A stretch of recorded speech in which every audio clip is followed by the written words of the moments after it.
Hello and welcome to Book Club on the Go, the podcast where we explore one book at a time. Today we'll dive into a classic work of literature that has captivated readers for centuries, Inferno by Dante Alighieri. Dante's Inferno is a profound and thought-provoking work that takes readers through the depths of hell. Dante is the main character, guided through the various circles of hell by the ancient Roman poet Virgil.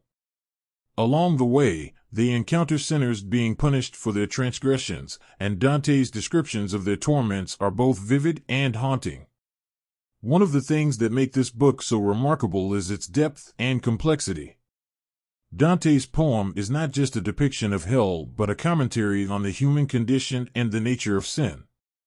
The poem is filled with symbolism and allegory, exploring themes such as love, justice, and the nature of God.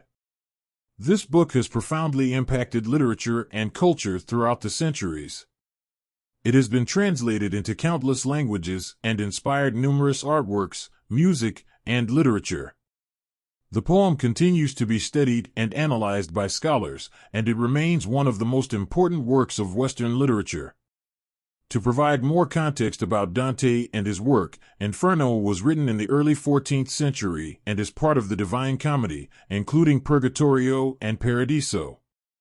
The Divine Comedy is a trilogy of poems widely considered one of the greatest works of world literature. Dante was a prominent figure in Italian literature and politics during his lifetime. He was born in Florence in 1265 and lived through a tumultuous period in Italian history that saw the rise and fall of various political factions. Dante was a passionate supporter of the political movement known as the White Guelphs, and he was eventually exiled from Florence for his political views. During his exile, Dante wrote the Divine Comedy, which he saw as a way of reconciling his political views with his faith. The poem is divided into 3 parts, each describing a different afterlife realm. Dante's depiction of hell in Inferno is imaginative and terrifying. The poem describes 9 circles of hell, each reserved for sinners who have committed different transgressions. The punishments that Dante describes are often grotesque and macabre, but they are also deeply symbolic. One thing that makes Inferno so powerful is its exploration of human morality and the consequences of sin. Dante's poem is a profoundly religious work but also reflects the human condition and the nature of evil. As a result, the poem raises profound questions about justice, mercy, and the afterlife, and it continues to inspire readers and scholars today.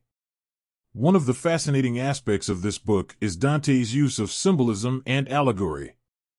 The punishments that he describes in each circle of hell are not just random acts of torture, but rather, they are carefully crafted to reflect the nature of the sin that the sinners have committed.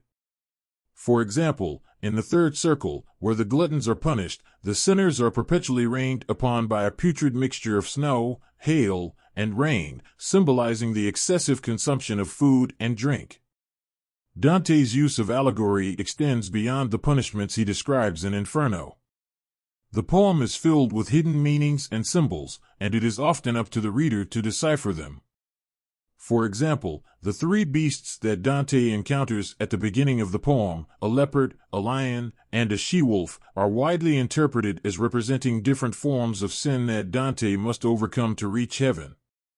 It has also had a significant impact on popular culture. The poem has inspired countless adaptations, from films and television shows to video games and graphic novels. It has also been referenced in other works, from Milton's Paradise Lost to Dan Brown's The Da Vinci Code. But the most enduring legacy of this book is its influence on literature and culture. Dante's poem is regarded as one of the greatest works of Western literature and has inspired countless writers and artists. It remains a powerful and thought-provoking work of literature that has the power to challenge and inspire readers even today. Another exciting aspect of Inferno is its portrayal of the characters that Dante encounters during his journey through hell.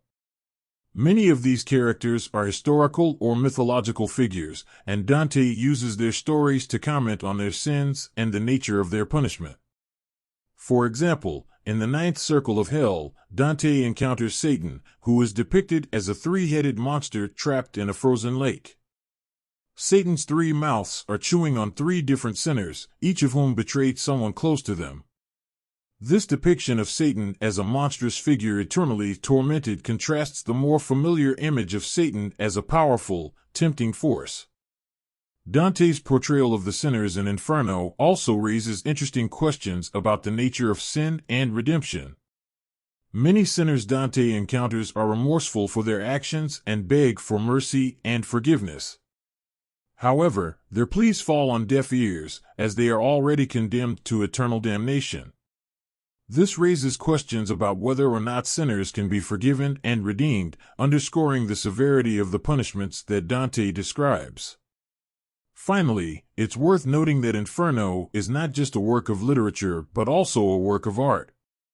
The poem is written in a highly stylized form of Italian known as terza rima, which features interlocking rhymes and a complex meter system. This gives the poem a musical quality often compared to the sound of a church bell ringing. Overall, Inferno is a work of literature that rewards careful study and reflection. Whether you are interested in its historical or cultural significance or want to appreciate its imaginative and terrifying depiction of hell, much can be gained from reading and exploring Dante's masterpiece. We hope you enjoyed our discussion. Remember, this podcast is all about exploring one book at a time. If you want to dive deeper and better understand the book, we recommend picking up a copy and reading it yourself. Don't forget to subscribe and review our podcast to help us reach more book lovers like you.